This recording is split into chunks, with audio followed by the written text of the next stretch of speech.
in between games 2 and 3 of the NBA Finals, and unfortunately, it has not gone the way that you and I had hoped. No, it is no. looking somewhat bleak for the Mavericks. Although maybe the Porzingis injury opens the door a little bit. Obviously, Dallas is heading home, but where do you want to start here?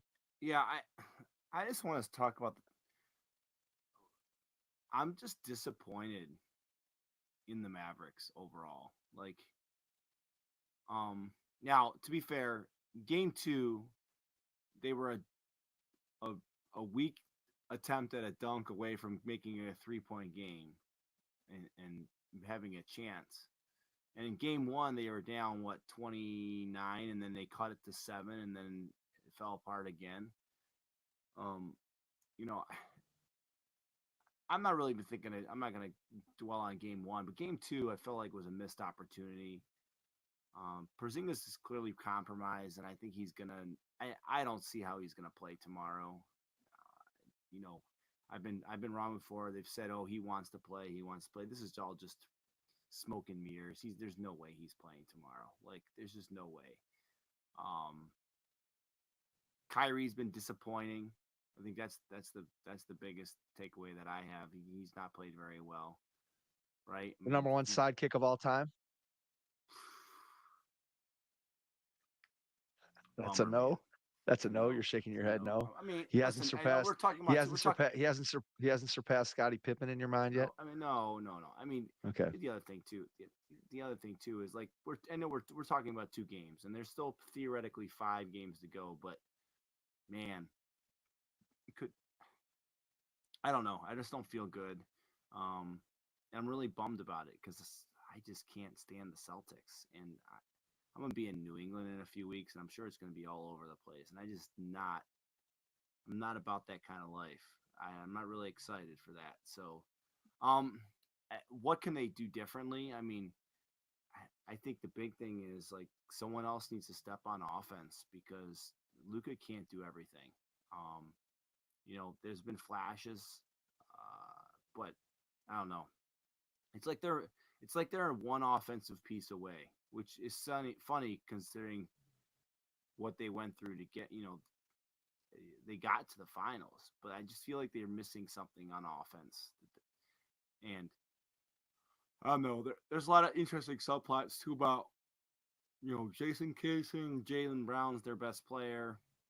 Uh, Jalen Brown then, I mean, he played like their best player in game two, right? Would you agree with that statement, especially down the stretch? Like he was, he He was was. better than Tatum. I mean, Tatum's trash, man. I'm sorry. I'm ready. He's Come on, his he's playmaking, baby. He had 12 assists. You don't he, love the 12 assist game? he's the lowest field goal percentage uh, in NBA history, and when you like with the volume of shots, like he's at, I think he's. I saw, man. I'll see if I can He's find that something tweet. for 150. He's like 58 for He's 30. 150 or He's 38%, Mike. He's 30. It was 38. in the NBA finals. We're talking in the Yeah, NBA yeah, finals. yeah. I can't remember. Um, I can't remember. I can't remember what it was, but I saw a stat. Oh, here it is, right here. Oh man, I found it so quick. Thank you.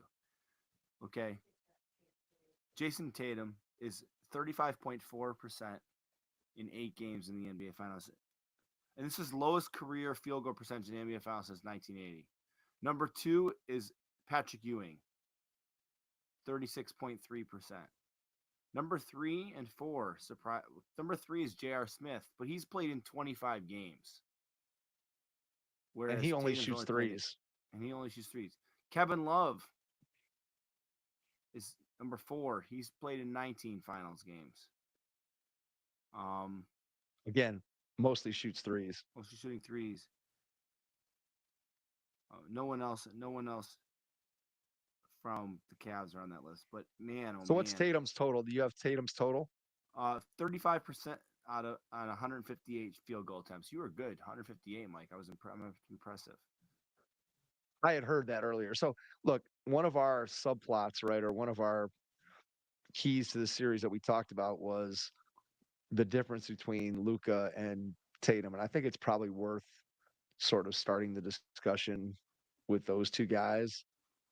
I would say in some ways, both guys have lived up to sort of what we thought. I think Luka's probably been a shade below where I think he can get to, and we can talk about some of the reasons for that. And then on the Tatum side of it, I would say he's probably also been a shade even below where we thought he would be kind of coming into the series. He's been, Yeah. I would say, really bad in these two games. And especially in game two, I know he had 12 assists and he did penetrate and he did have some moments where he was able to blow by, especially when Luka was guarding him or if he got a big guy on him. He was able to get around those guys on the perimeter and then make some good passes, and Celtics were able to knock down some shots. But if you watch that entire game and you watch Tatum play, he was a guy who just looked confused as to what to do when he caught the ball. There were times when he's open, he's not sure if he should shoot it. There were times when he was being guarded and he didn't look like he wanted to put it on the floor and he just moved the ball. And that's not the type of play that you typically see from a guy at his level. There was a lot of indecision in Jason Tatum's game in game two. And he just hasn't looked comfortable offensively. He hasn't made shots. And going into the series, we talked about, look, I think one of the things that is critical if you're going to be a superstar player is you have to be able to lift the performance of your teammates. And I think rather than Tatum lifting the performance of his teammates have lifted his performance by making some of the shots off the passes that he made, by taking the pressure off him.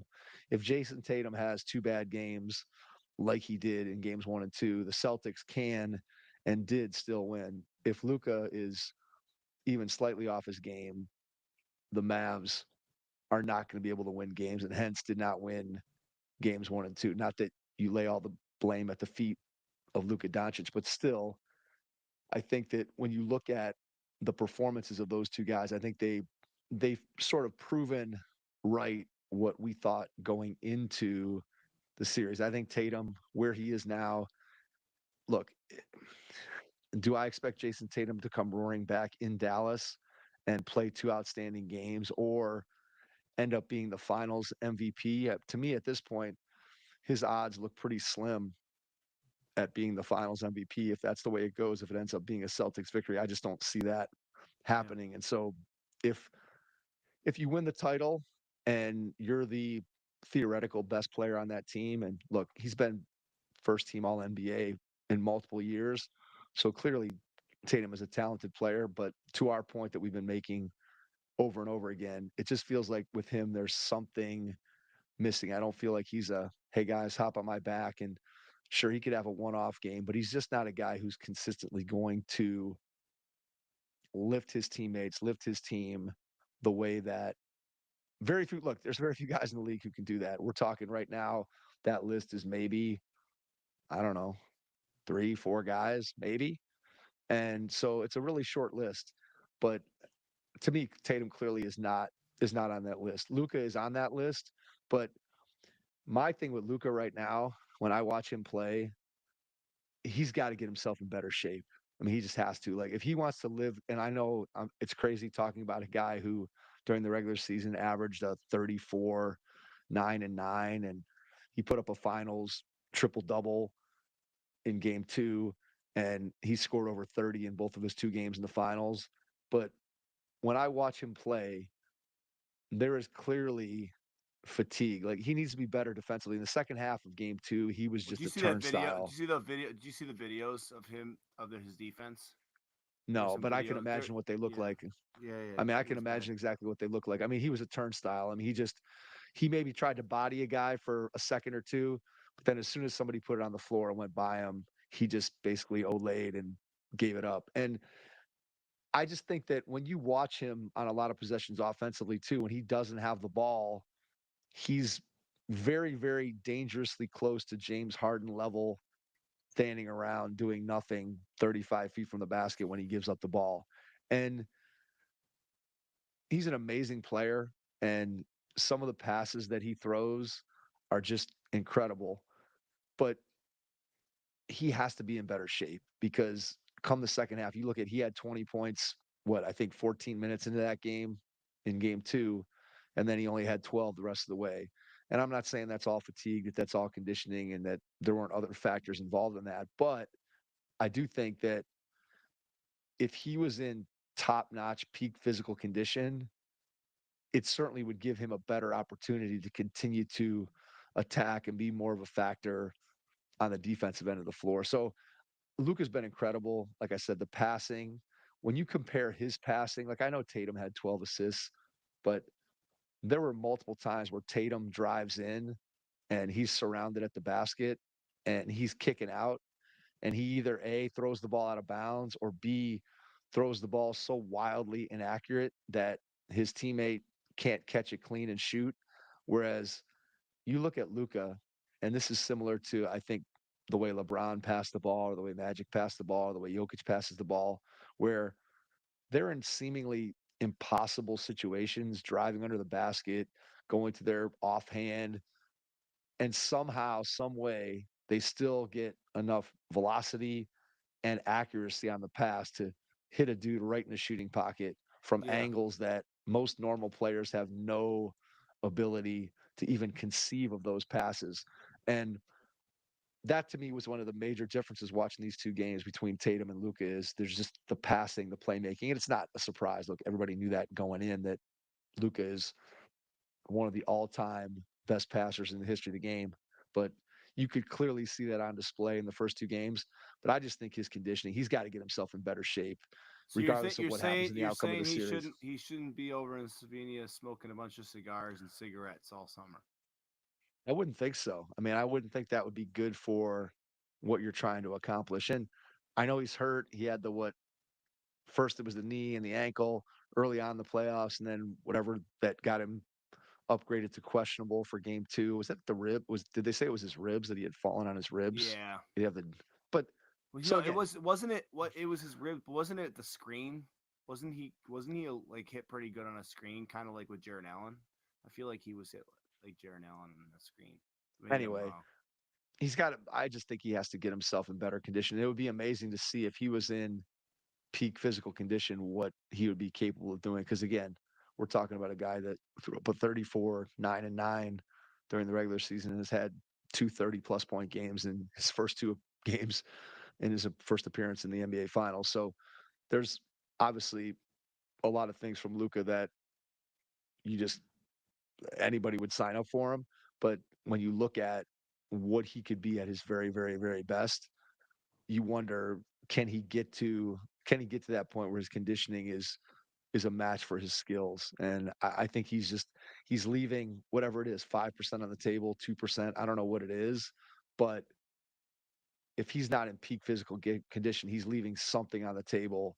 And I thought you could see that in game 2. I thought he got tired. And look, part of the reason why he's tired goes back to another thing that we talked about before the series, which is, are the other guys on your team going to make shots? And clearly, Dallas in these first two games has shot the ball abysmally from three, Yeah. and they just can't make anything. And that makes Luka's job all the more difficult, because if you're going to drive in and you're going to draw multiple defenders and then you're going to kick out and guys aren't making shots, guess what happens? That defense keeps tightening and tightening and tightening Well, and tightening until it's like eventually there's just nothing there. yeah, yeah. It's like it goes back to all those years that LeBron was with the Cavs, and he would make the right theoretical basketball play, and he would get the person who's wide open, literally had like 10 feet between him and the ball, and they would miss the shot, and everyone would like crucify LeBron for not taking it on. Well, he made the right basketball play. His teammates are just letting him down. Like,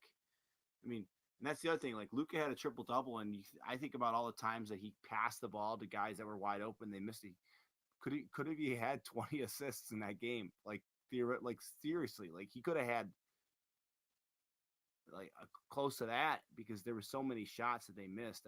I think someone even missed a bunny, right? I'm pretty sure he would, like, not like a blatant one, but like one that you would expect an NBA player to make. I feel like they missed one or two. I'm not even talking like a shot. Like, I'm talking like within 5 to 7 feet. Like, I don't know. I just think at this point it's not looking good for the Mavericks. And it's not even like the Celtics have played that good, right? I mean, Would you agree with that They statement? Like, haven't. Yeah, I would agree they haven't played perfectly. They've had stretches of both games 1 and 2 where they didn't play well, and they've had stretches where they've been lights out. I mean, with Boston, it really honestly comes down to how well are they shooting the three. In stretches where they're making three-pointers, they look pretty much unbeatable. And in stretches where they're missing those shots, they become eminently beatable because they just they're not attacking the rim in such a way that they're going to consistently be able to generate those kind of looks around the basket. That's just not the way that their team is built. They're built to shoot a lot of threes, and Joe Mazzulla has talked about that over and over again. That there's a certain number that they want to get up. And look, they went what 10 for 39 the other night was probably about an yeah, average number of threes that they got up. Clearly, making under 25% is not where Boston wants to be. And if Dallas could hold them to that level, they'd feel probably pretty good about it, which makes that loss in game two for Dallas all the more frustrating because, as you said, it doesn't feel like Boston played their best game. Boston had their little late game collapse that they've kind of been known for over the last several years. And Dallas just could not take advantage of it. And look, there's numerous reasons for that. We've already talked about two of them for sure, and a little bit on the third. I mean, one is I think Luka has to be able to sustain, and if his teammates are going to play the way that they're playing right now, he has to continue to be thinking score first, and that's tiring. And I don't know if he can do it with the injuries that he has and the conditioning issues that he has. I'm not sure. So yeah, that's one. Two, your role players have to be able to make shots, and they haven't done that. The two centers who played so well against Minnesota, Gafford and Lively, have been pretty much neutralized. Porzingis has been way better than anybody could have reasonably expected on either side of the ball. I mean, he's been really good defensively. He's shot the ball really well. Whether or not he plays in games 3 and 4, who knows? I think your point is well taken that based on the injury and based on the fact that he came out of the game and it was a close game and he never went back in, would tend to lead you to believe that they're just going to continue to list him day to day so that Dallas doesn't know for sure whether he's coming back. But I told you at the beginning of the series, just I didn't think he was going to well, last. him running up and down the floor, he looks even pre this new injury that doesn't have anything to do with his calf injury supposedly. Um, same leg, same part of the body. I just don't understand how you could say it's not somehow related. But he looked like an old man running up and down the floor, and he just doesn't look right. And I applaud him for going out there and trying to play. I mean, and playing well as he has, Yeah, absolutely. considering, right? Like he won them. Won them game one with his first half performance. Like he won them that game. So I just don't see how they play him tomorrow. I just don't see it.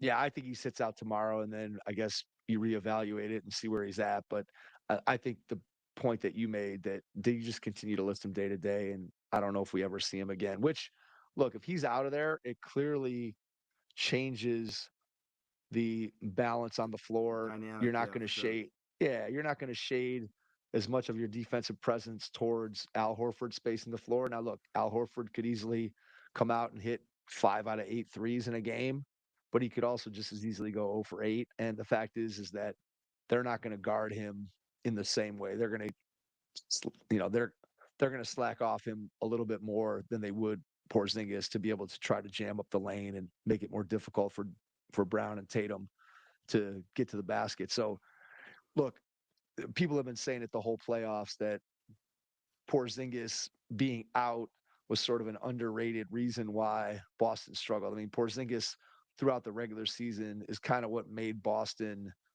I don't say unguardable, but made their offense, at least statistically, the number one Yeah, offense in the history of the NBA. So you take that unique piece out of it, and suddenly you're back to an offense that is more of a normal, conventional type of offense with a guy out on the perimeter who, yeah, Al Horford can make threes, but he's not the same level of threat as Porzingis. He doesn't have as quick a release. He's not as tall.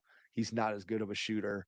And so all that allows you to bend the floor a little bit differently if you're the Mavericks. So we shall see whether or not Porzingis plays. But I think that the play of the role players was another thing that we talked about coming into the series.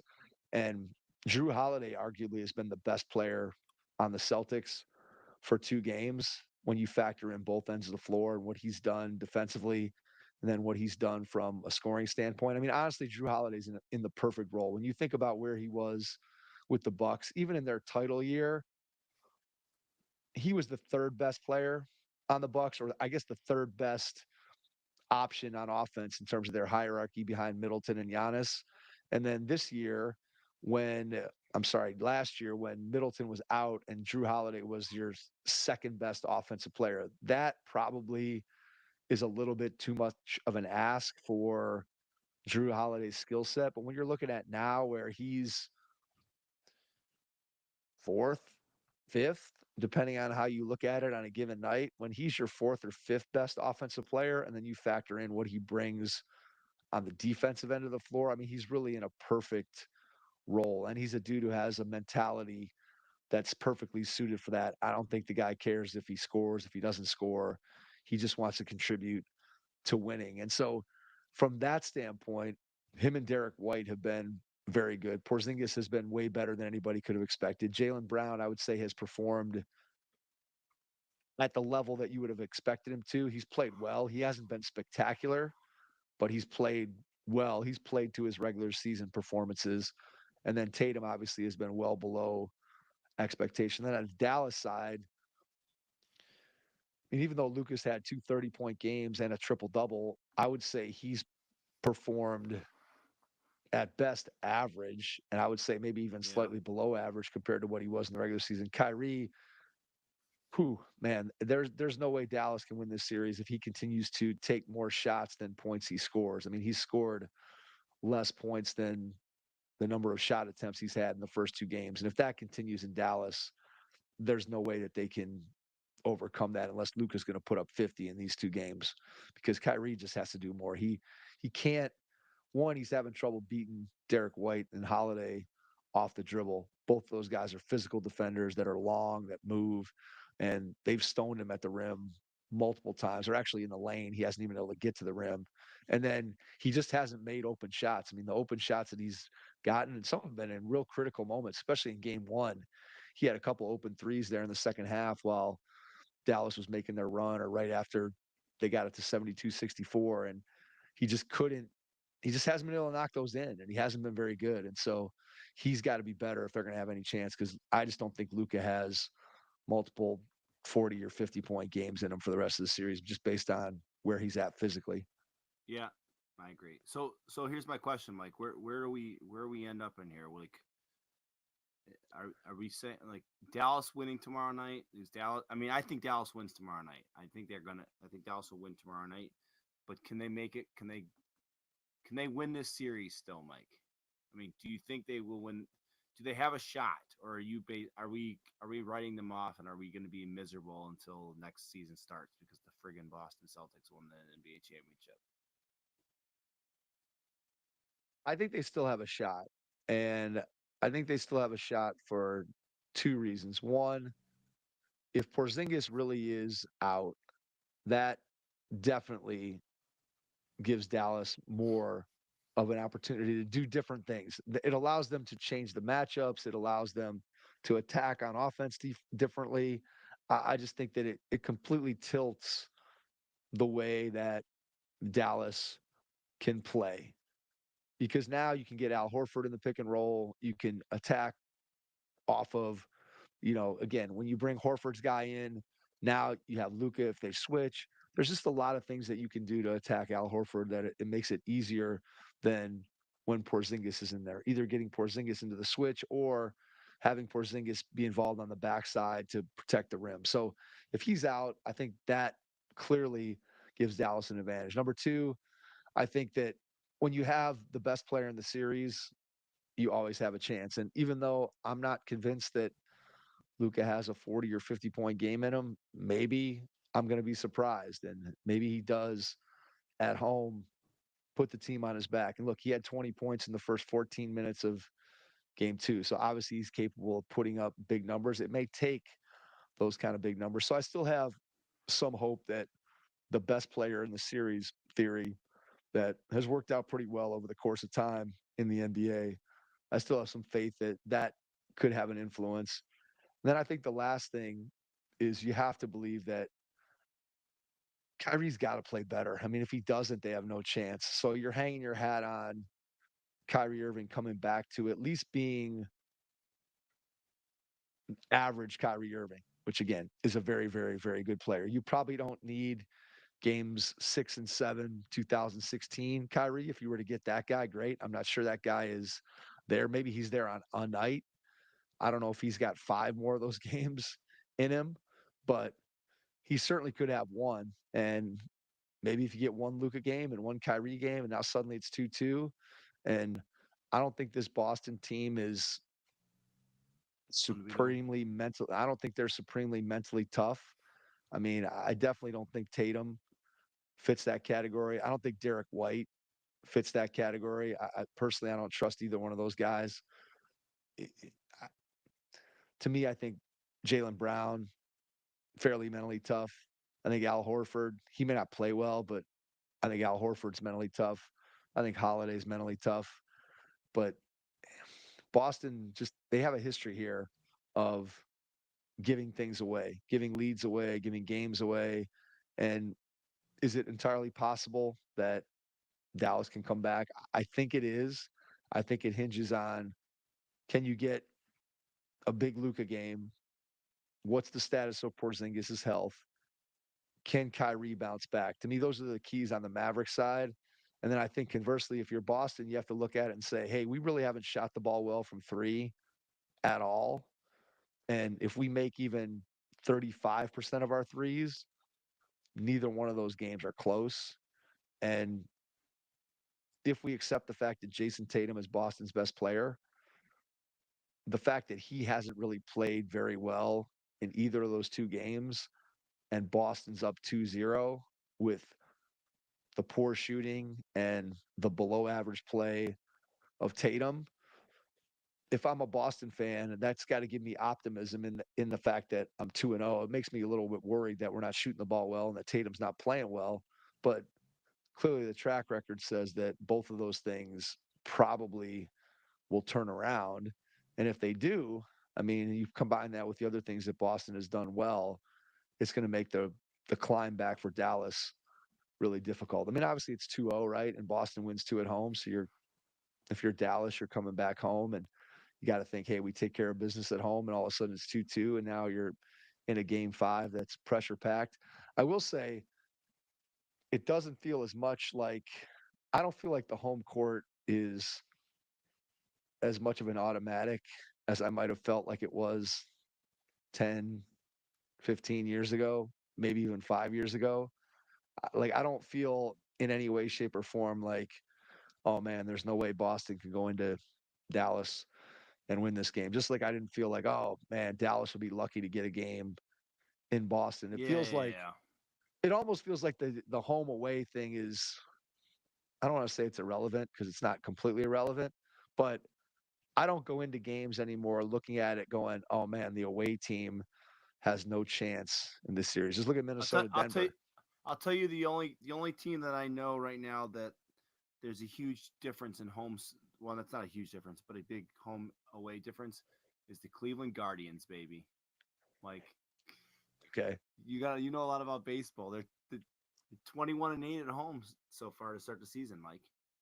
Congratulations to the Guardians. There you go.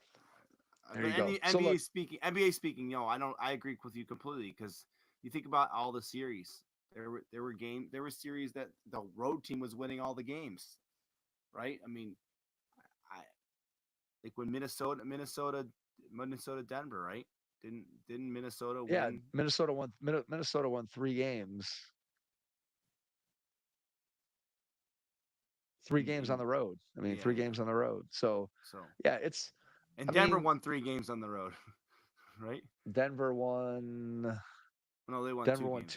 Denver won two Two on the on the road. They road. won one at Yeah. home and 2 on the road. So yeah, I guess my point there is I don't feel like, man, home court advantage. There's no way. Like it almost felt like in years gone by in the NBA, you felt like a road team getting a win was like a major upset and a Well, huge blow to the home team's chances to win.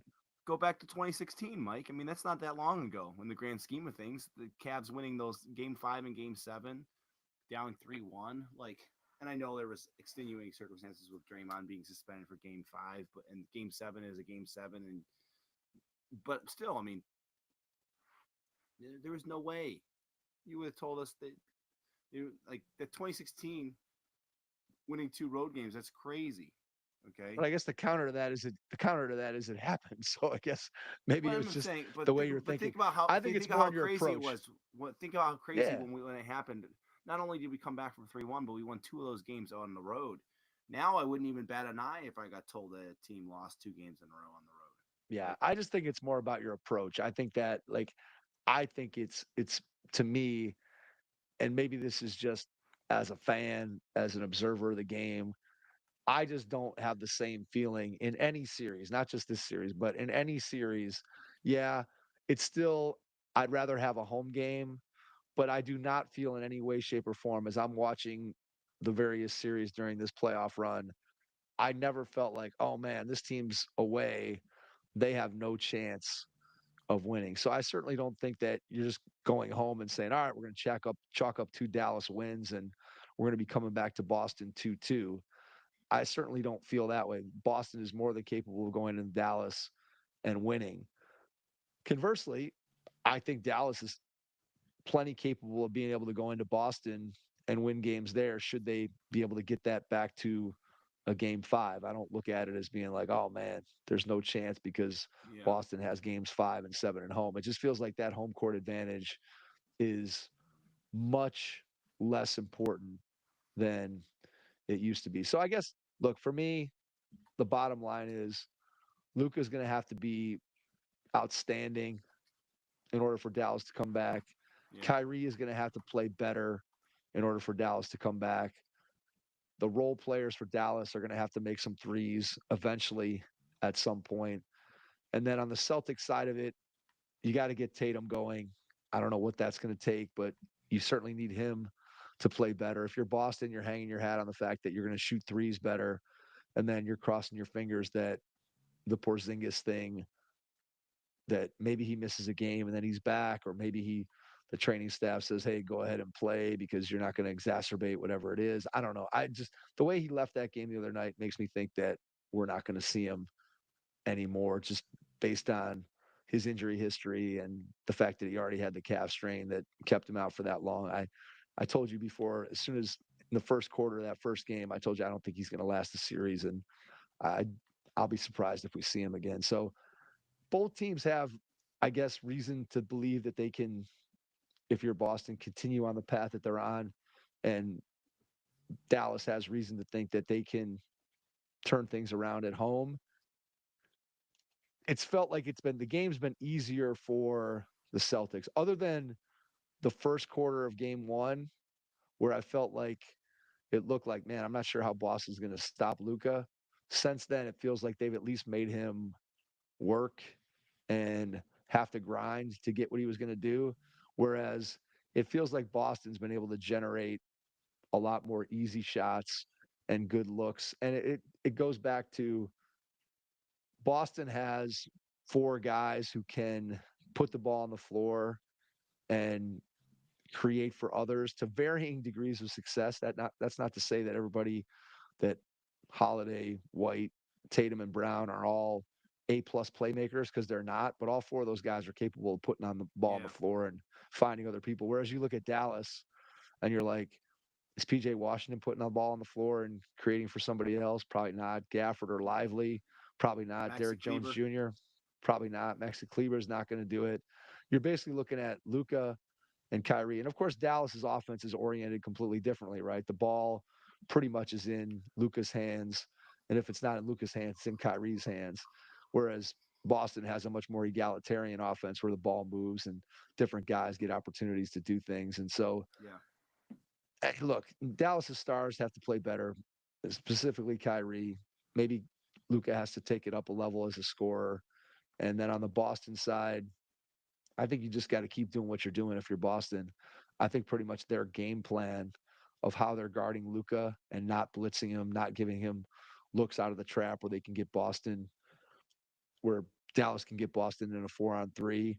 I think by trying to just switch and keep a body in front of Luka and not give him easy passes.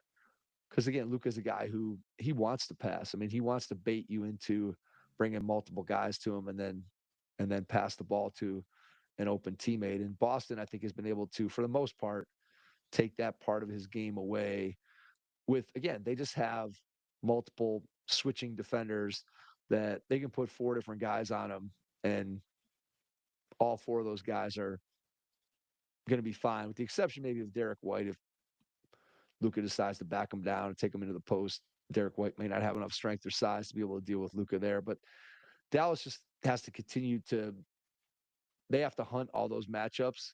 And it's hard. It's hard work. And that's where I think the Luka conditioning piece that I come back to off the top, to me, and obviously that's not gonna matter in this series, but eventually long term, I just think he's got to make a commitment to be in the best condition he possibly can if he's going to maximize what he can be. And again, we're talking about a guy who's like 4 or 5 straight now first team All NBAs at the age of 25. So it's hard to nitpick, but man, an in shape, and again, not that he's not in shape, but a peak physical condition Luka is Kind of like a that would peak be a scare. physical condition Zion.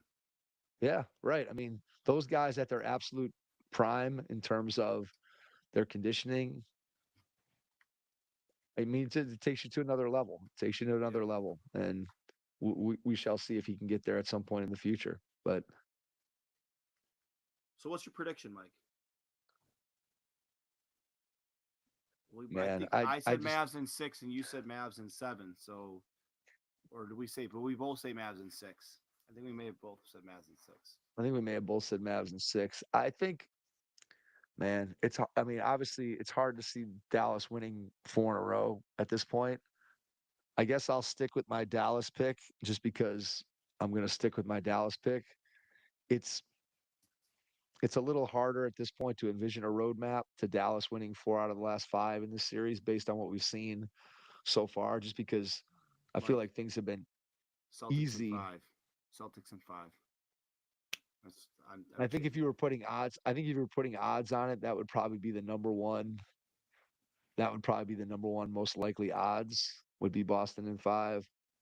I'm going to stick with the Mavs. I don't know that I really truly believe that that's what's going to happen, but I'll stick with it for now until at least until Dallas loses one of these next 2 home games. If they lose one of these next 2 home games, I don't see a 3-1 comeback for the Mavericks being in play. I don't see that being a likely scenario. But again, Kyrie's done it once. he's done it once, and the best player in the series theory has proven to be, I would say, pretty effective. I believe I saw a stat at some point somewhere that somebody had tried to calculate over some course of time or period of time that best player in a series was like 85% winning percentage if you had the best player in the series. So if you're Dallas and you say, hey, we've got the best player in the series, and history says 85% of the time that guy wins, it's something. I don't know if it means anything in this series because Boston just has been, they've been better than Dallas. Yep. And it just feels like Dallas is, everything's a struggle, everything's a slog to try to score. And I don't know what they can do to change that short of Luka and Kyrie just playing unbelievable offense on an individual level. And I don't know, Kyrie's been pedestrian for the first 2 games. And I don't know how much of a burden you can ask Luka to carry. Some other guys got to hit some shots for them. So we'll see. We'll see. All right. So we'll be back at some point. We'll determine. That point is to be determined later.